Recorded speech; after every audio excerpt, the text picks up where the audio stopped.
Hello दोस्तों, जियो गुरुजी classes में आपका स्वागत है। मैं रोहित शर्मा। सब्जेक्ट अपना ज्योग्राफी। जैसे कि अपना टॉपिक चल रहा था राजस्थान के ऐतिहासिक भौगोलिक स्थल व उनकी वर्तमान स्थिति। ये जो भाग है वो अपना तीसरा भाग है। इसके अंदर मैं कुल 4 टॉपिक आपको बताऊंगा। 4 क्वेश्चन किस तरीके से आएंगे और आज ये टॉपिक अपना कंप्लीट हो जाएगा। ठीक है, तो इसमें पूरे ही 4 क्वेश्चन मैं आपके सामने ला रहा हूं। चलिए देखते हैं क्वेश्चन नंबर पहला कौन सा है। देखिए पहले तो अपन टॉपिक डाल देते हैं। टॉपिक क्या है? राजस्थान के ऐतिहासिक, ठीक है, जो हम पढ़ते आ रहे हैं। और दूसरा है भौगोलिक स्थल,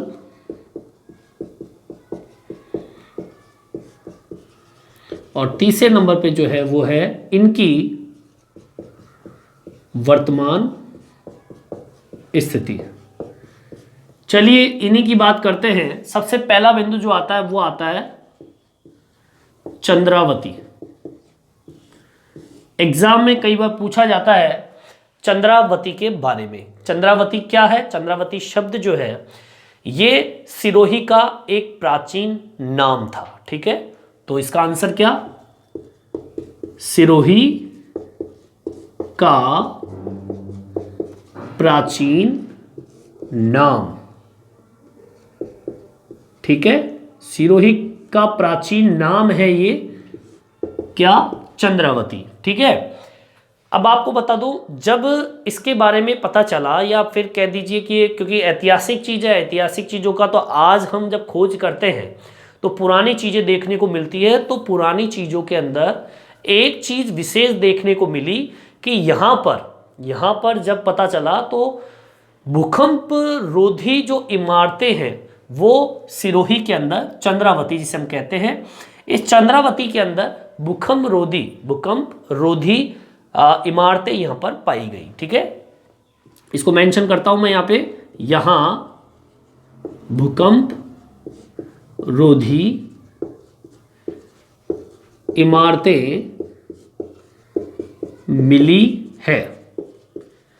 ठीक है, चलिए दूसरे नंबर का टॉपिक देखते हैं। दूसरे नंबर का टॉपिक आता है जबालीपुर। जबालीपुर। देखिए जबालीपुर शब्द जो है ये जालोर का प्राचीन नाम है। जैसे चंद्रावती सिरोही, तो वैसे ही जो जालोर, जो कि जिला है अपना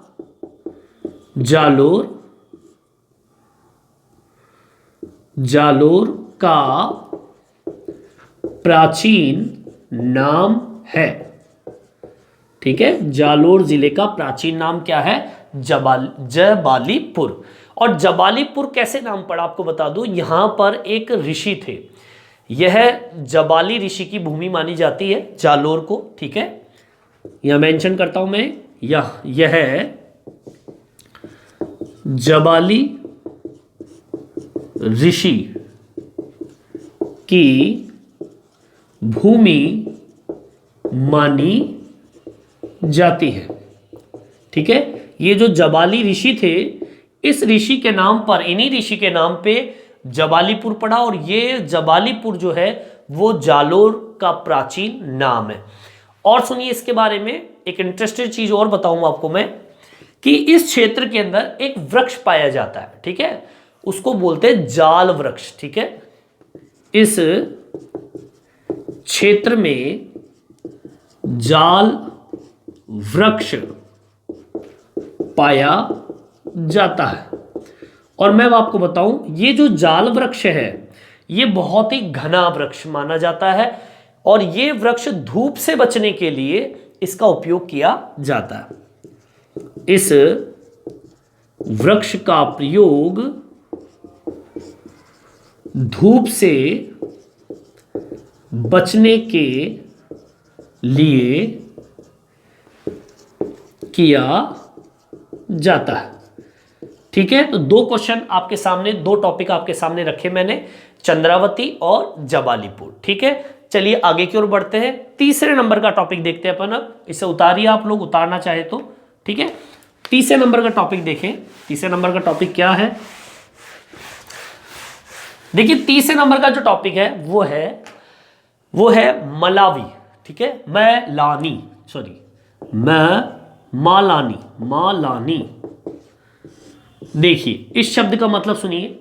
देखिए मलानी जो है यह बाड़मेर का प्राचीन नाम है। कहां का नाम? बाड़मेर, ठीक है। यह बाड़मेर का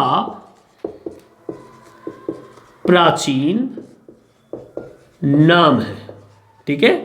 क्या नाम है? मलानी, ठीक है। अब ये मलानी शब्द पढ़ा कैसे, सुनिए। यह मल्लीनाथ जी के लिए प्रसिद्ध है ये क्षेत्र, इसलिए इसका मलावी नाम पड़ा। और दूसरी चीज बताओ, अब मल्लीनाथ जी कौन? ये लोक देवता है। ये कौन है? लोक देवता है। और ये लोक देवता है जैन धर्म के 19वें तीर्थकर भगवान माने जाते हैं। जैन धर्म के भगवान है ये, लोक देवता है मल्लीनाथ जी, जो कि 19वें तीर्थकर भगवान के रूप में इन्हें पूजा जाता है। उस नाम पर ये मलानी पड़ा, ठीक है। और जो कि बाड़मेर का प्राचीन नाम माना जाता है, ठीक है। इसको भी हम मेंशन करते हैं। पहला तो यह बाड़मेर का प्राचीन नाम है, और दूसरा क्या लिखेंगे? यह मल्लीनाथ, ठीक है, मल्लीनाथ जी के लिए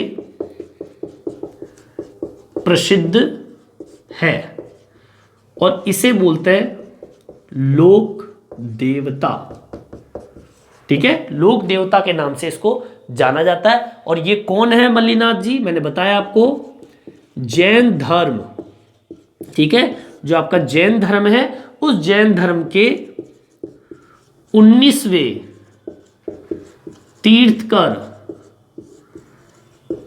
भगवान है, ठीक है। तो ये 2-3 क्वेश्चन इसमें बन के आते हैं। चलिए आगे की ओर बढ़ते हैं। चौथे नंबर का टॉपिक देखते हैं। चौथे नंबर का टॉपिक आता है मान। देखिए क्या शब्द है ये। देखिए मान शब्द जो है, मानन जिसे बोलते हैं, ये मानन गायिका के क्षेत्र को मान शब्द के रूप से जानते हैं, ठीक है। गायिका जो गीत गाते हैं उनसे संबंधित है ये मान, गायिका, ठीक है। मान गायिका के क्षेत्र को मान कहते हैं। मतलब ऐसा क्षेत्र जहां पर गायिका का कार्य हो, जहां गीत गाए जाते हैं। कौन से गीत गाए जाते हैं उसके बारे में देखेंगे। देखिए इसी के अंदर एक क्वेश्चन इसी में और जुड़ा हुआ है। जो मांड है, मतलब ये क्षेत्र है, ये क्या है? एक क्षेत्र है। मांड एक ऐसा क्षेत्र है जहां पे गायिका मतलब गाने का कार्य किया जाता है, जो कि लोकगीत, जिसे हम कहते हैं लोकगीत, राजस्थान में लोकगीत गाए जाते हैं, वो लोकगीत गाने वाली जगह उसे मांड गायिका के नाम से जानते हैं। मांड के चारों ओर के क्षेत्र को, सुनिए, मांड के चारों ओर के क्षेत्र को वल्ल कहते हैं। क्या कहते हैं? वल्ल के नाम से इसको जाना जाता है, ठीक है। आगे सुनिए इसी के बारे में। देखिए 10वीं और 11वें, आपके 10वीं और जो 11वीं शताब्दी थी, 2 शताब्दी की बात है। 10वीं और 11वीं शताब्दी में जो राजस्थान अपना है, उस राजस्थान का जैसलमेर जो क्षेत्र है, ठीक है ना, जैसलमेर क्षेत्र, आज हम जैसलमेर बोलते हैं वर्तमान में, पुराने समय में उसको मांड क्षेत्र के नाम से जानते थे। तो ये जो 10वीं और 11वीं शताब्दी के अंदर राजस्थान का जैसलमेर क्षेत्र जो है वो मांड क्षेत्र कहलाता है। जो आज हम वर्तमान में उसको हम क्या नाम देते हैं? जैसलमेर। आगे बात समझ में, दोबारा सुनिए। 10वीं व 11वीं शताब्दी में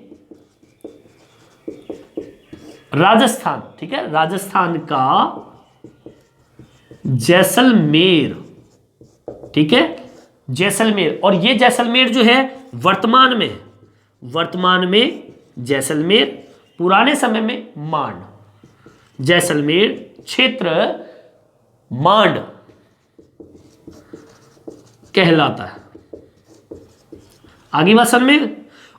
10वीं 11वीं शताब्दी में राजस्थान का जैसलमेर, वर्तमान में जैसलमेर क्षेत्र मांड कहलाता है, ठीक है, चलिए इसी के अंदर एक टॉपिक और अपन जोड़ देते हैं इसी मांड शब्द से, और वो क्या, सुनिए। देखिए विकसित गायिका शैली जो है वो मांड गायक शैली कहलाती है। ठीक है, विकसित गायिका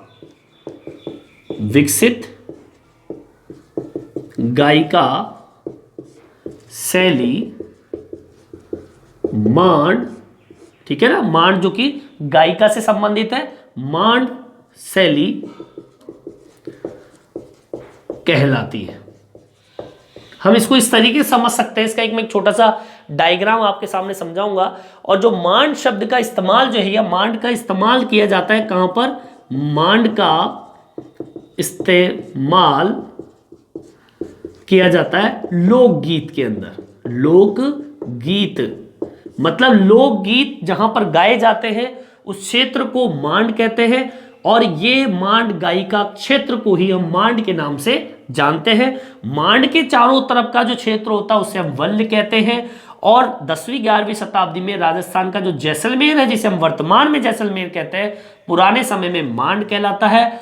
विकसित गायिका शैली जो है, जिसे हम मांड शैली के नाम से भी जानते हैं, मांड का इस्तेमाल जो किया जाता है वो लोकगीत के अंतर्गत किया जाता है। इसको हम ऐसे समझ सकते हैं, कैसे समझेंगे, देखो इस तरीके से, ये पूरा का पूरा क्षेत्र हम कह सकते हैं जैसलमेर, क्या कहेंगे, जैसलमेर। फिर इसके चारों तरफ का जो क्षेत्र है उसे हम कहते हैं वल्ल, और फिर बीच वाला जो क्षेत्र है उसे हम क्या कहते हैं, मांड। ठीक है ना, अब देख लीजिए, बीच वाला क्षेत्र मांड है, फिर मांड के चारों ओर का क्षेत्र क्या कहलाता है, वल्ल। यही बोला मैंने भाई, मांड बीच वाला क्षेत्र है, मांड गायिका का क्षेत्र बोलते हैं, और मांड के चारों तरफ जो क्षेत्र है उसे वल्ल कहते हैं, और वल्ल के चारों तरफ का जो पूरा जो भाग है वो जैसलमेर के नाम से जानते हैं।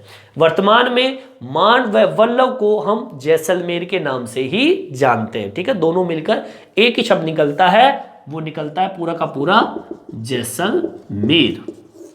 ठीक है, इस तरीके से आपके क्वेश्चन पूछे जाते हैं। मांड शब्द का क्वेश्चन आता है एग्जाम के अंदर, भाई ये गायिका किससे से संबंधित है। ठीक है, और वल्ल का क्वेश्चन भी आता है कि मांड के चारों ओर के क्षेत्र को हम किस नाम से जानते हैं, तो वल्ल बोलिए। ठीक है, तो इसी वीडियो में इतना ही। ये वीडियो आपको कैसा लगा मेरे कमेंट्स बॉक्स में डाल के जरूर बताएं। धन्यवाद।